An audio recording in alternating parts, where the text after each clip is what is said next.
छुपाया जाए। यहाँ पे इन्होंने पूरा मुआशरा नंगा करके रख दिया है और खुद नंगे हुए हैं तो सबको नंगा कर रहे हैं।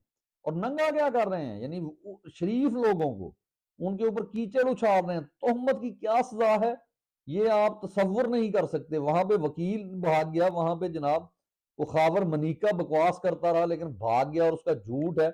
और कुरान पे हाथ रख के दोनों मियां बीवी ने ये गवाही दी कि हमारा निकाह शरई है, लेकिन उसे हमारी अदालत ने, और जिसके ये इब्तिसाम इलाही जहीर साहब कहते हैं कि जब मुल्क में जो हुकूमत वक्त होती है उसको ये यानी हदीस सुनाकर आपको कन्विंस करने की कोशिश करते हैं कि उनकी बात को माना जाए। तो यहाँ ये नहीं बताते कि जब हुकूमत वक्त जो है वो यजीद की थी तो हजरत इमाम हुसैन रजी अल्लाह तआला अन्हु क्यों खड़े हो गए थे, इसलिए कि फस्तायत का खेल, बेटे बाप के बाद बेटा बादशाह नहीं बनेगा, इस्लाम का ये तरीका है।